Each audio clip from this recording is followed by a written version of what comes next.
Hello students, hope you are all right. So once again, welcome back to my English class. Today we are going to start block 11, making notes, and lesson plan 1, identifying key details. Today you will be able to identify the key details in a biography. सो आप biography में की details को identify कर पाएंगे. Biography एक real life story होती है किसी पर्सन की और उसमें मेन डिटेल्स क्या हैं आप इसको आइडेंटिफाई कर पाएंगे. So let's start. Okay, tell me, does it ring a bell when I say Braille? अगर मैं ब्रेल बोलती हूँ तो कुछ माइंड में कुछ क्लिक करता है. What do you know about Braille? और आप ब्रेल के बारे में क्या जानते हैं? So most of us know that Braille is the alphabet used by the blind to read and write. हम लोग जानते हैं कि जो ब्रेल है एक अल्फ़ाबेट होता है और जिसको ब्लाइंड पीपल होते हैं पढ़ने और लिखने के लिए यूज़ करते हैं. It takes its name from its inventor Louis Braille. इसको जो अपना नाम ब्रेल मिला है कहाँ से मिला है? क्योंकि इस ब्रेल को किसने इन्वेंट किया था? Louis Braille, right? So today we will read the story of Louis Braille and identify key details in each paragraph of the biography. So आज हम लुइस ब्रेल की बायोग्राफी पढ़ेंगे और उसमें की डिटेल्स को आइडेंटिफाई करेंगे. So take out your Exceed content book at page number 75, the story of Louis Braille. There was a time not long ago when people believed that blind people would never read or write. बहुत समय पहले की बात है. लोग ऐसा मानते थे कि जो ब्लाइंड पीपल हैं कभी पढ़ नहीं पाएंगे, लिख नहीं पाएंगे. They thought that the only way to read और write was to look at the words with our eyes. However a young French boy named Louis Braille proved otherwise. वो लोग क्या सोचते थे कि भाई पढ़ने के लिए हमें आंखों की ज़रूरत होती है, लेकिन जो लुइस ब्रेल था एक फ्रेंच बॉय, उसने इसको गलत साबित कर दिया. The story of Louis Braille begins in a small village near Paris in 1809. जो लुइस ब्रेल की स्टोरी है 1809 में पेरिस में शुरू होती है. उसके बाद His father made harnesses and other leather goods for a living. उसके पापा जो है harnesses जो horses पे लगाते हैं लगाम वगैरह और leather की चीज़ें बनाते थे गुजारा चलाने के लिए. He often used sharp tools to cut and punch holes in the leather. वो sharp tools का यूज़ करते थे leather में hole करने के लिए. One of the tools he used to make holes was a sharp awl, a tool that looks like a short pointed stick with a round wooden handle.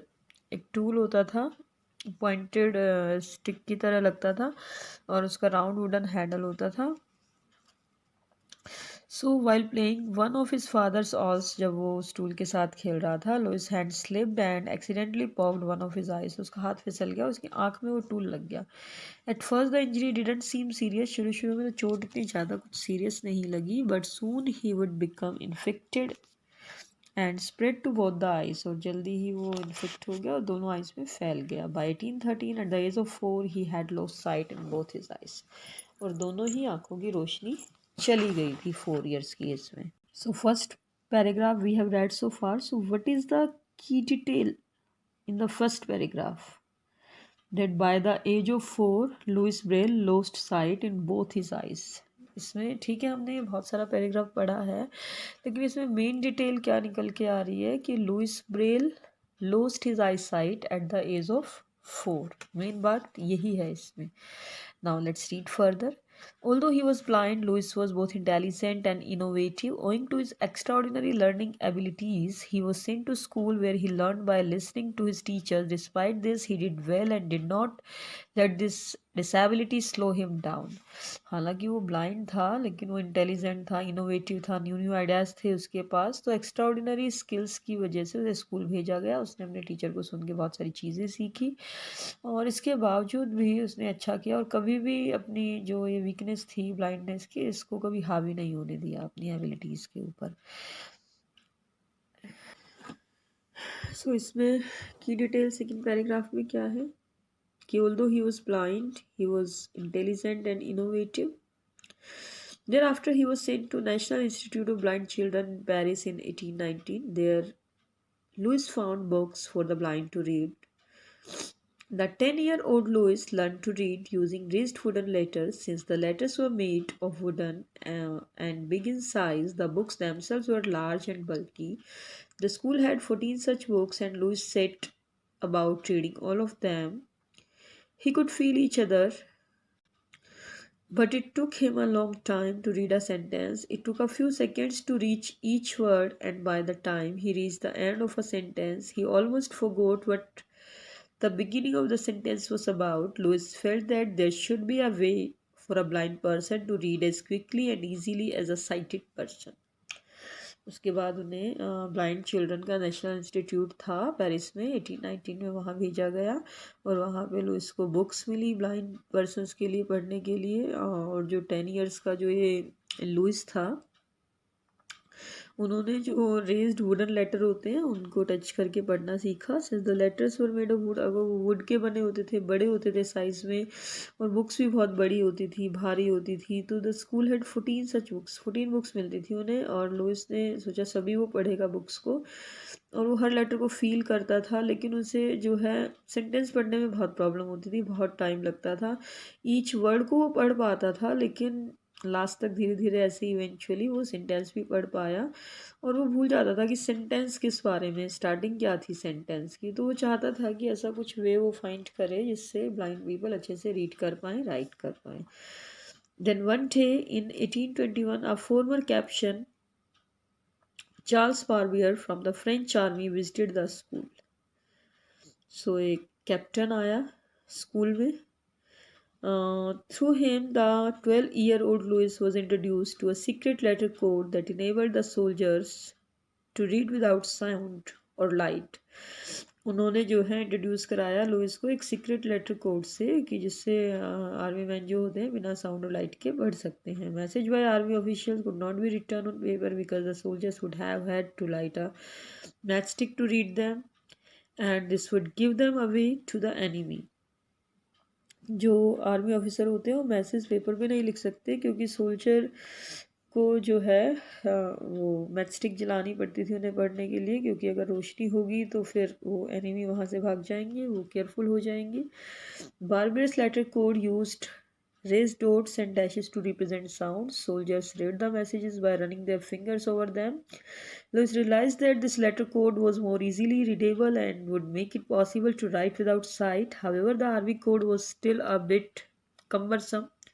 The dashes took up a lot of space on a page. Each page could hold only one or two sentences. Lewis knew that he could improve this code in some way. Lewis को पता था कि वो इस code को कैसे भी करके इम्प्रूव कर सकता है।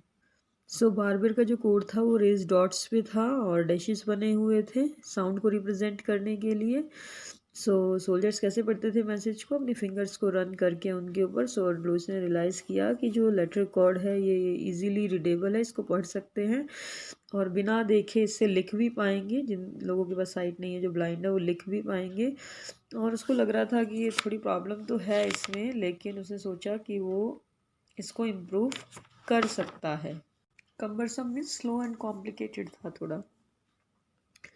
He spent all his time working on the way to improve Barber's code that used the system of dots and dashes. He liked the idea of the raised dots, but though he could do without the raised dashes, as he sat in his father's workshop, he picked up one of his father's awls to make raised dots. The very tool that he had disabled him now enabled him. Finally, he managed to narrow down an alphabet for the blind made up of entirely of 6 dots. अब क्या होता है, वो जो है barber के code को improve करने के लिए पूरा टाइम इम्प्रूव उसमें स्पेंड करता था, जिसमें डॉट्स और डैशेस थे। उसे आइडिया अच्छा लगा रेज डॉट्स का, लेकिन उसे लगा कि वो बिना रेज्ड डैशेस के भी ये कर सकता है। पापा की वर्कशॉप पे बैठा हुआ था, उसने पापा का टूल उठाया, जिसकी वजह से उसके आइज में इन्फेक्शन हुआ था और वो ब्लाइंड हो गया था, और उसी टूल की वजह से आज वो एबल हो पाया है। उसने मैनेज किया, एक अल्फ़ाबेट उसने बनाया 6 डॉट्स का, जिससे ब्लाइंड लोग पढ़ पाएंगे। By 1824, Lewis had developed a system of identical cells that had a unique pattern, each with 6 raised dots. He made 64 combination using the system of 6 raised dots in a cell and sequenced the pattern in a systematic way that made learning possible. He made Barber's code easier and more efficient use, especially by common people. He published his first book in Braille when he was only 15. 1824 तक उन्होंने एक identical एक जैसे sales का system develop किया unique pattern के साथ, और उन्होंने 64 कॉम्बिनेशन बनाए जिसमें हर एक पेज में 6 रेज डॉट्स होती थी और उन्हें सिस्टमेटिक वे से मैनेज किया और उन्हें बारबर के कोड को बहुत इजी बना दिया, एफिशिएंट बना दिया ताकि वो कॉमन लोग भी उसको पढ़ सकें, उसको पढ़ के लिख सकें। और उन्होंने अपनी फर्स्ट बुक पब्लिश की थी जब वो 15 ईयर्स के थे। Music was an important part of Louis life. It was so important than when he publish the Braille alphabet in 1829. It was called method of writing words, music and plain song by means of dots. He described the Braille alphabet as one that could be understood by both the blind and the non-blind. However, the book did not draw much attention. Music Louis की life का बहुत important part था। वो इतना ज़रूरी था कि जब उन्होंने ब्रेल अल्फ़ाबेट पब्लिश किया था उन्हें क्या कहा गया इस अल्फ़ाबेट को, method of writing words, music, plain song by means of dots. और उन्होंने ब्रेल को डिस्क्राइब किया कि उसे ब्लाइंड लोग भी पढ़ सकते हैं और नॉन ब्लाइंड भी पढ़ सकते हैं। हालांकि बुक को ज़्यादा अटेंशन नहीं मिली। Louis became a teacher at his own institute for blind children and use the Braille system to help students. Later, when some of his students became teachers and started teaching elsewhere, the Braille system spread. It was also demonstrated at music concerts and exhibitions by the blind. Braille spread worldwide in 1868 after his death in 1852. Louis जो है अपने ही institute में teacher बन गया blind बच्चों का और वहाँ पे ब्रेल सिस्टम से हेल्प करने लगा बच्चों की जो ब्लाइंड बच्चे थे। और जब उनके पढ़ाए हुए बच्चे टीचर बन गए तो ऐसे स्प्रेड होने लगा, वो कहीं और पढ़ाने लगे और इसे म्यूज़िक कॉन्सर्ट में भी डेमोन्स्ट्रेट किया गया, एग्जीबिशन में भी। और जो ब्रेल है वो पूरे संसार में फैल गया 1868 में और उनकी डेथ हो गई थी 1852। So Lewis also collaborated with another very talented blind person, Pierre Foucault, to devise a mechanical typewriter that marked Braille's raised dots on paper. उन्होंने लुइस ब्रेल ने मिल के काम किया, किसके साथ काम किया, पियरे फोकार्ट, और उन्होंने एक मैकेनिकल टाइपराइटर बनाया। The machine made it easy for the blind to write. उस मशीन से टाइपराइटर से लिखना आसान हो गया ब्लाइंड लोगों के लिए। He conquered his disability and dedicated himself to finding a means of helping himself and other blind people read, write and become independent.